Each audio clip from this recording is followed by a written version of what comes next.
స్వామి వివేకానంద ఒక మాట చెప్తుండేవారు, తిత్తిభము అని ఒక పిట్ట, అది చాలా చిన్న పిట్ట, లకుముకి పిట్ట అలాగా. ఆ తిత్తిభ పిట్ట ఒక మగపిట్టతో కలిసి కాపురం చేస్తుండేది ఓ సముద్రపుటుడున. అది గుడ్లు పెడుతుండేది సముద్రపుటుడున ఇసుకలో. సముద్ర తరంగములు వచ్చి ఈ ఇసుకలో పెట్టిన గుడ్లు పట్టుకెళ్ళిపోతుండేవి. పోను అది మార్చచ్చగా, అది పెంకితనంగా అక్కడే గుడ్లెట్టేది, సముద్రం పట్టుకుపోయేది. 2-3 మాటలు చూసింది. ఏమిటి నీ టెంపరితనం? నేను గుడ్లు పెడతాను, నువ్వు పట్టుకుపోతావు, సముద్రం లేకుండా చేస్తాను. ఏం గుడ్లు వదిలిపెట్టలేవా అని సముద్రాన్ని కప్పెట్టేద్దాం నువ్వు నేను అని చెప్పి అది భార్య కలిసి సముద్రంలోకే వెళ్ళి రెక్కలు తడి చేసుకోవడం, కాస్త ఇసుక అంటించుకోవడం, సముద్రంలో చల్లుతూ ఉండడం.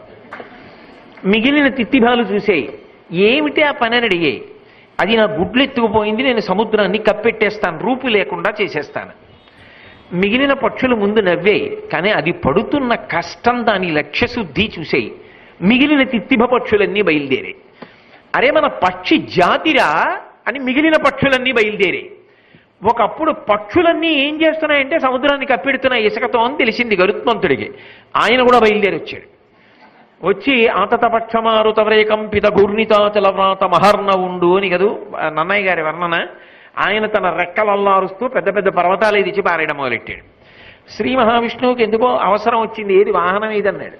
ఏమో ఏమిటో ఈ మధ్య సముద్రానికి వెళ్ళి ఆయన ఏమిటో కొండలవి పడేస్తున్నాడు అన్నాడు. శ్రీ మహావిష్ణువే బయలుదేరి వచ్చారు. ఏమి గరుత్మంతుడా, ఏమిటి ఈ పని, ఎందుకు మీ అందరూ ఈ పక్షి జాతి అంతా ఏమిటి సముద్రం మీద అలా పడున్నారన్నది. అయితే ఇదిగో ఈ తిత్తిభం యొక్క గుడ్లు సముద్రుడు ఎత్తుకుపోయాడు. దాంతో కోపం వచ్చి మేమందరం సముద్రాన్ని కప్పెట్టేస్తున్నాం. ఎప్పటికి కప్పెడతారు? ఎప్పటికి కప్పెడతామో, మా ప్రయత్నం మాత్రం ఆపం. ఎప్పటికో అప్పటికి కప్పెడిపోతుంది. చూసారా, ఏదో అంటారు drops of water make a big ocean అని.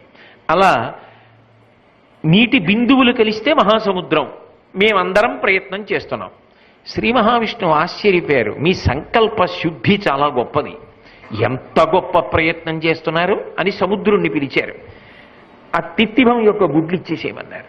దాని గుడ్లు ఇచ్చేసేది.